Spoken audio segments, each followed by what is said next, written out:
Welcome to Dalma Makes. In this video, I'll show you how I made this cute strawberry jar. This is an upcycling project. I had this empty plastic tub from a skincare product that I had used up, and I'm just going to transform it into something beautiful instead of sending it to a landfill. To prepare it, I peeled off the labels and I sanded the surface as it was quite sleek and shiny, and I needed to have some tooth so glue and paint would stick to it. For the top of the lid, I knew I wanted to add this paper doily as well as some fabric leaves and a central flower. And to add a little bit of detail to the very edge, I'm just going to add some lace ribbon. To the body of the tub, I'm going to add this woven jute. To stick all these things down, I'm using gel matte medium and laying down a very generous amount, pressing in the jute and covering it with another generous layer, basically saturating all the fibers. And I do exactly the same for the more delicate lace ribbon on the rim of the tub.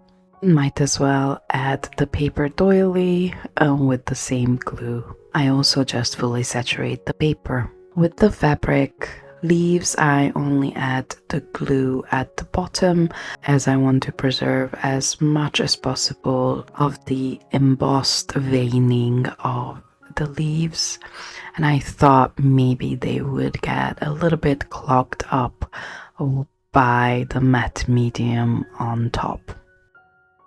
I left everything to dry overnight and it's looking pretty good, but of course I have to trim off the excess of that paper doily that was hanging off the edges. But it's easier now as it's glued on. The bottom of the tub had this branded, molded writing on it, and it bothered me a little bit as I like to get rid of anything that calls to its origins. So I'm just cutting out a scrap of cardstock and gluing it to the bottom, and that basically gets rid of it.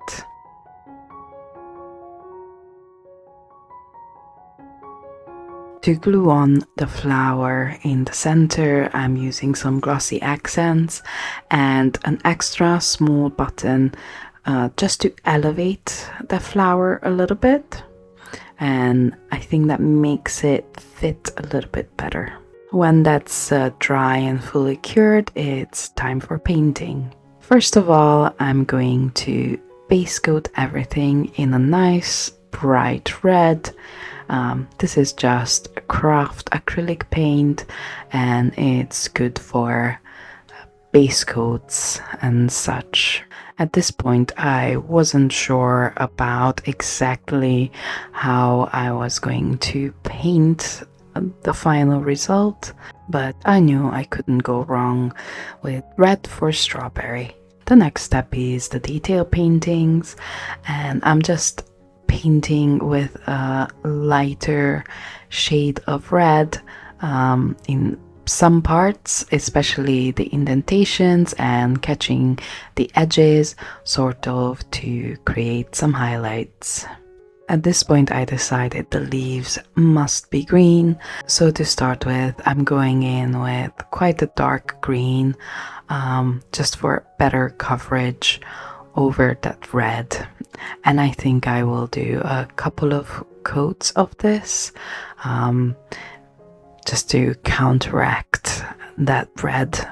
Strawberry flowers tend to be whitish pinkish, so I'm going to paint that middle flower white, leaving the recesses deep inside to remain red.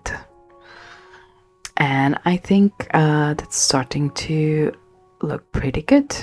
I wanted to brighten up those leaves and bring out more of that texture, so I'm just using my finger to rub on a very pleasant, nice, bright green.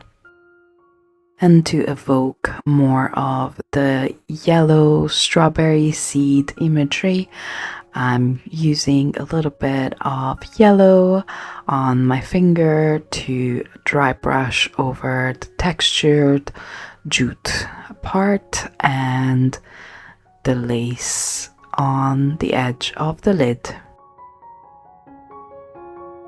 At this point, I'm happy with the coloring. So to finish it, I'm going to rub gold paint all over the entire tub, making it look metallic, a little bit antique-y, and a little bit grungy. And this will make it fit perfectly with the aesthetic of my home decor. Here's some close-ups of what I've got. This is a nice and simple project. I just wanted to share another idea on how to upcycle household waste. I think similar steps could be made with almost any container. I just hope this can be an inspiration for some of you. Let me know what you think about this project in the comments. I always like to hear your thoughts, and thank you for watching. I hope you're having a nice day. Bye.